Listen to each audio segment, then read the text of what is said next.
Mentally strong হতে চাইলে অযাচিত আগ্রহ কমিয়ে দিন, মেপে চলুন। কেউ যদি বলে বেশি কথা বলে, তবে তার সাথে কথা বলা কমিয়ে দিন। যখন বুঝবেন আপনার সব অভিযোগ আপনার বিপরীতেই যাবে, আপনার কথা অন্যের কাছে কেবলমাত্র শব্দদূষণ, তখন শুধু শুনুন, বলতে যাবেন না। কথা বলতে চাওয়া, দেখা করতে চাওয়ার যে তেষ্টা, তা একবার পার করে ফেললেই জীবনটা অনেক অন্যরকম হয়ে যায়।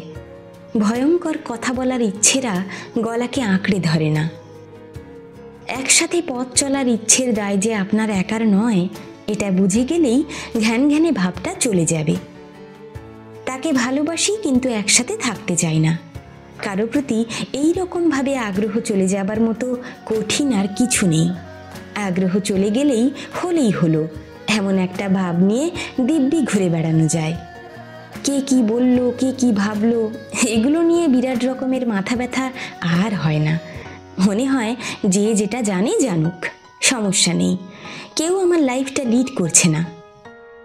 অন্যের কাছে গুড ভাইবস বজায় রাখার জন্য মানুষ অনেক কিছু হারিয়ে ফেলে। এমনকি গুড ভাইবস বজায় রাখতে রাখতে অনেকে মাঝ বয়সে এসে জীবন অবধি হারিয়ে ফেলে।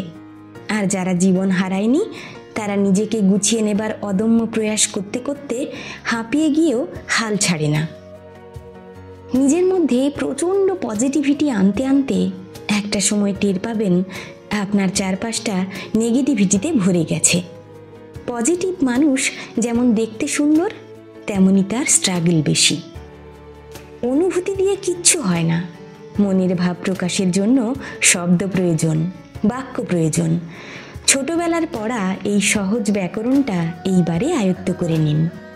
ঝগড়াঝাটির স্কিলটা নিজে থেকেই কমিয়ে দিন। শব্দ বাক্যের ঘনঘটা কমে আসলে মন খারাপগুলো থিতিয়ে যায়। নিজের কাছে পরাজিত হয়ে আবার উঠে দাঁড়াতে পারলে দেখবেন এই উঠে দাঁড়ানোটা ভয়ঙ্কর শক্ত। এর মধ্যে ছিটে ফোটা বাড়তি ইমোশন থাকবে না। যেখানে আপনি গুরুত্ব পাচ্ছেন না, সেখান থেকে চুপচাপ সরে আসুন। ঈগলের মতো সাহস করে সম্পর্কের সুতোগুলো এক এক করে নিজেই ছেড়ে ফেলুন। কোনো মেকি বাঁধন রাখবেন না। যে কাজটা করতে যাচ্ছেন তাতে সবচেয়ে বেশি কষ্ট পাবেন জেনেও করুন, একটা সুন্দর ভবিষ্যতের দায়ে। নিজের শান্তি বজায় রাখার জন্য এক প্রকার মরিয়া হয়ে উঠুন।